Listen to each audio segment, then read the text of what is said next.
Hi friends, మా దగ్గర కొత్తగా అయితే సూపర్ మార్కెట్ ఓపెన్ అయింది. ఇదే ఓపెనింగ్ డే. కొంచెం రేట్లు తక్కువ ఉంటాయని చెప్పేసి పోయి చూసినాం.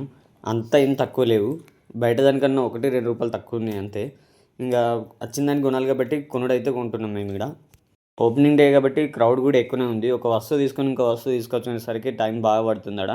బిల్డింగ్ చేసేందుకైతే దాదాపు ఒక హాఫ్ అన్ అవర్, దాదాపు ఇంకా 1 అవర్ దాకా పట్టింది. మిడిల్ క్లాస్ వాళ్ళ గురించి తెలిసిందే కదా. ₹1 తక్కువ ఉందంటే 10 కిలోమీటర్లు కూడా నడిచిపోతాం. అట్లాంటిది ఇక మా ఇంటి దగ్గరనే అయింది కాబట్టి డ్యూటీ మానేసి మరి నేను తీసుకుందామని ఉన్నా. నాకు డ్యూటీ బొక్క ఇట్లా డబ్బులు బొక్క అయిపోయినాయి. కింద మీద పడి మొత్తానికైతే తీసేసుకొని ఇంటికి వచ్చేసినాం. ఇంటికి వచ్చిన తర్వాత ఏమేమి కొన్నామనేది మొత్తం చూపిస్తున్నా చూడండి. ఇక్కడ మా ఇంట్లోనే అయితే ఛత్రి లేకుండే. మస్తు రోజుల నుంచి తీసుకుందాం అనుకుంటున్నాం. ఒక ఛత్రి అయితే తీసుకున్నాం. కొంచెం తక్కువనే పడ్డదనిపించింది. కొన్న దాంట్లో ఇదే కొంచెం తక్కువ పడ్డదనిపించింది.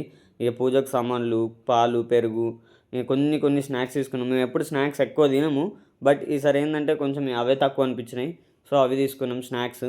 వీటికి కూడా తక్కువ ఏం బిల్లు కాలేదు. 700 అయింది వీటికే బిల్లు. ఎందుకు కొన్నాం కూడా మాకు కూడా తెలియదు. ఎప్పుడు కూడా మేము ఇట్లా ఖర్చు పెట్టబోము. అన్నిటికీ చూసి క్యాలిక్యులేటర్గా ఖర్చు పెట్టుకుంటాం.